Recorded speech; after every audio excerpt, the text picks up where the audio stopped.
Republicans are getting close to bringing their big budget bill to a floor vote in the House, and Democrats are trying to make it about Medicaid. Senate Minority Leader Chuck Schumer held a press conference today to say cuts to Medicaid in the bill would cost New York hospitals $1.3 billion, more than $25 million here in the North Country. It would crater funding for local hospitals. Many of our local hospitals would probably go under, and hundreds of jobs in each case would be lost. But Republicans say they aren't cuts at all. We explain on today's Story of the Day. Support for Story of the Day comes from Morja Wealth Management, serving the North Country for 3 generations. MorjaWM.com. Securities offered through Hightower Securities, LLC, member FINRA, SIPC. Hightower is an SEC-registered investment advisor. And Kinney Drugs, now offering specialized home medical equipment and supplies. Learn more at KinneyHomeCare.com. Hey, I'm David Sommerstein. It's Tuesday, May 20th. First up, border crossings from Canada into the North Country have dropped significantly in recent months compared to last spring. The decline in traffic comes amidst an ongoing trade war with Canada. Emily Russell dives into the data. If you look at a graph of southbound traffic from Canada into the North Country, you'll notice a trend. Each year, crossings go up in the spring, they peak in July and August, and then they start to drop. That's what's happened over the last 3 years.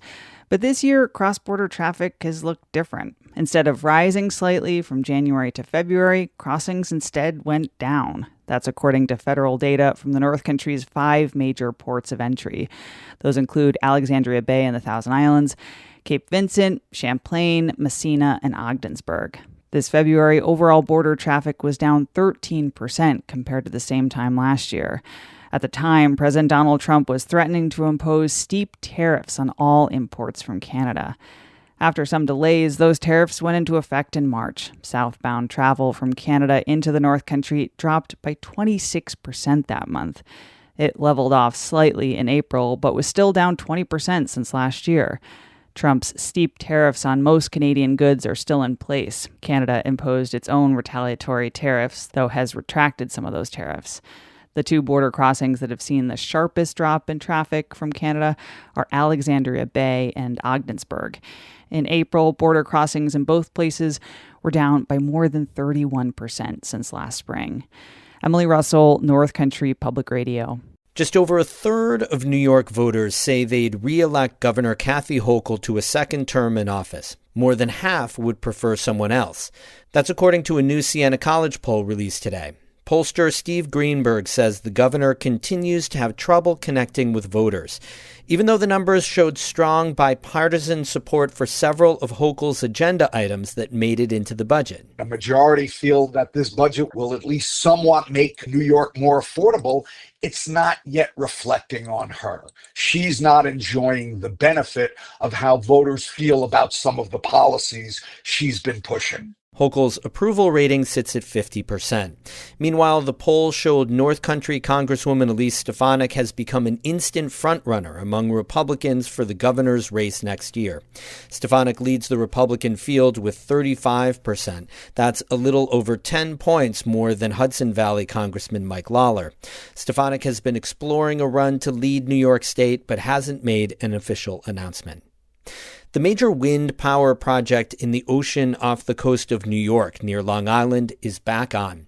Desiree Diorio explains for the New York Public News Network. The Trump administration abruptly revoked federal approval for Empire Wind 1 last month.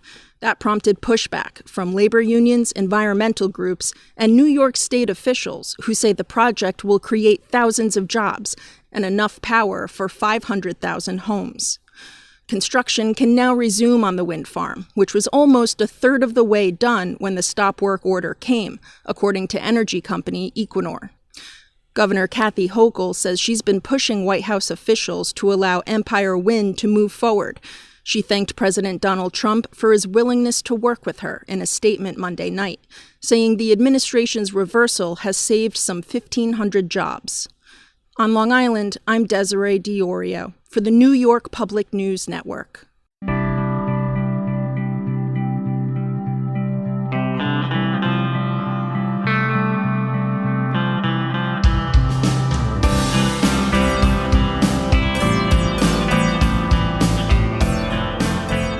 Congress is currently working on the budget for President Donald Trump's policy package. The latest House version, which advanced over the weekend, includes cuts to Medicaid. That's something New York State and local leaders have been warning will have outsized impacts on the North Country. Amy Feiereisel reports. On Sunday night, the House Budget Committee narrowly voted to advance President Donald Trump's so-called Big Beautiful Bill to a full vote. While it overall reduces domestic spending, it includes more money for immigration enforcement and extends Trump's 2017 tax cuts. To pay for that over $800 billion difference, Republicans have included a number of reductions to clean energy funding, food assistance, and Medicaid. Speaker of the House Mike Johnson says they'll be making Medicaid stronger through the cuts. By eliminating things like fraud, waste, and abuse, which is a huge problem in the program, including removing illegal aliens, we need to improve and shore up and strengthen the program so that it can be there for the people who desperately need and deserve it. But the nonpartisan Congressional Budget Office estimates Republican cuts would mean that 8.7 million Americans, with 1.5 million of them New Yorkers, would lose their Medicaid coverage over the next 10 years. New York Senator Kirsten Gillibrand, a Democrat, said in a virtual press conference last week that that's unacceptable.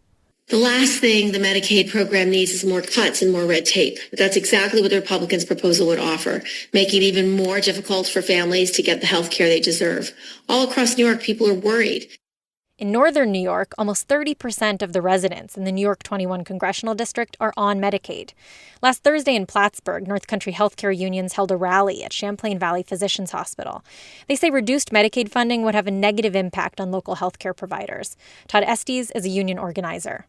It's definitely going to affect the care we can provide here at CVPH and around the region, and it's also going to affect a lot of services, whether they could be provided to the people who desperately need them in low-income communities and in rural areas. The unions and CVPH hospital officials called on New York 21 Congresswoman Elise Stefanik to stop the GOP's cuts. A spokesperson for the Congresswoman responded with this statement, quote, "There are no cuts to Medicaid, and the fact is that the bill actually increases Medicaid by eliminating billions in waste, fraud, and abuse," end quote. This echoes what other House Republicans have said, which is that the cuts aren't cuts, just efficiencies. They argue Medicaid has gotten too big and that it needs to be right-sized to provide care only for the most needy. But that does translate to people currently on Medicaid getting kicked off of it. Proposals under consideration include new criteria for how poor do you need to be to qualify, how many hours do you need to work to consider yourself working and responsible. That's John Ruggie, a longtime physician and the founder of the Hudson Headwaters Health Network.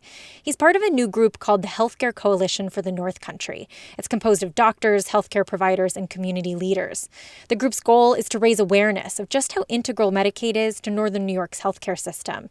It estimates current Republican budget plans would take away coverage from about 50,000 people in New York 21, make care more expensive, and destabilize health centers and clinics across the region. Ruggie says the group is asking elected officials to take a considered and delicate approach to any cuts to Medicaid. We would be at risk of losing physicians from the region and losing care with it.